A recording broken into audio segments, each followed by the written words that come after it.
కార్తీక పురాణంలో 19వ అధ్యాయము చతుర్మాస్య వ్రత ప్రభావ నిరూపణ. ఈ వీడియో స్కిప్ చేయకుండా లాస్ట్ వరకు చూసేయండి. ఈ విధముగా నైమిషారణ్యమందున మహామునులందరూ కలిసి చిదానందుని స్తోత్రం చేసిన పిమ్మట జ్ఞానసిద్ధుడను ఒక మహాయోగి, ఓ దినబాంధవ, వేద వ్యాసుడువని, అద్వితీయుడువని, సూర్యచంద్రుల నేత్రములుగా గలవాడని, సర్వాంతర్యామి బ్రహ్మ రుద్ర దేవేంద్రులచే సర్వద పూజింపబడిన వాడివని, నిత్యుడువని, నిరాకరుడువని సర్వజనులచే స్తుతింపబడుచున్న ఓ మాధవ, నీకివే మా హృదయపూర్వక నమస్కారములు. సకల కోటి ప్రాణకోటికి ఆధారభూతుడవగు ఓ నందనందన, మా స్వాగతమును స్వీకరింపుము. నీ దర్శన భాగ్యం వలన మేము, మా ఆశ్రమములు, మా నివాస స్థలము అన్ని పవిత్రములైనవి. ఓ దయామయ, మేమీ సంసార బంధము నుండి బయట పడలేకుంటిమి. మమ్ము ఉద్ధరింపుము. మానవుడు ఈ పురాణములు చదివినా, ఎన్ని శాస్త్రములు విన్నా నీ దివ్య దర్శనము బడాయి జాలడు. నీ భక్తులకు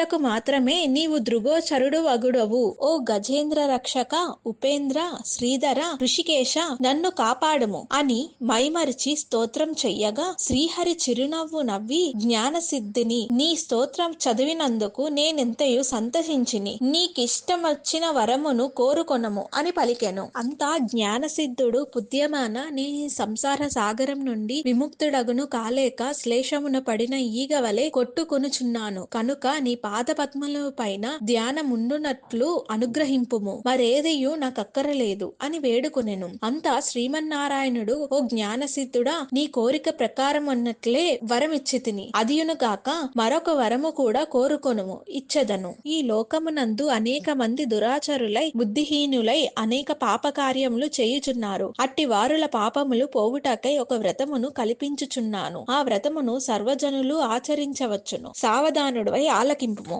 నేను ఆషాఢ శుద్ధ దశమి రోజున లక్ష్మీదేవి సహితముగా పాల సముద్రమున శేషునిపై పవలింతును. తిరిగి కార్తీక మాసమున శుద్ధ ద్వాదశి వరకు చతుర్మాస్యమని పేరు. ఈ కాలంలో చెయ్యు వ్రతములు నాకు మిక్కిలి ప్రీతికరము. ఈ వ్రతము చెయ్యు వారులకు సకల పాపములు నశించి నా సన్నిధికి వస్తురు. ఈ చతుర్మాస్యములందు వ్రతములు చెయ్యని వారు నరకకూపమున పడుదురు. ఇతరుల చేత కూడా ఆచరింప చెయ్యవలయును. దీని మహాత్మ్యమును తెలిసియుండియు వ్రతము చెయ్యని వారికి బ్రహ్మహత్యాది పాతకములు కలుగును. వ్రతము చేసిన వారికి జన్మ జర వ్యాధులు వలన కలుగు బాధలుండవు. దీనికి నియమితముగా ఆషాఢ శుద్ధ దశమి మొదలు శాకములను, శ్రవణ శుద్ధ దశమి మొదలు పప్పు దినుసులను విసర్జించవలెను. నా యందు భక్తి గలవారిని పరీక్షించుటకై నేనిట్లు నిద్ర వ్యాజ్యమున శయించితును. ఇప్పుడు నీ ఓసంగిన స్తోత్రమును త్రిసంధ్యాలమునందు భక్తి శ్రద్ధలతో పఠించిన వారు నా సన్నిధికి నిశ్చయముగా వస్తురు అని శ్రీమన్నారాయణుడు మునులకు బోధించి శ్రీ మహాలక్ష్మితో గూడి పాల సముద్రముకెగి శేషపానుపు మీద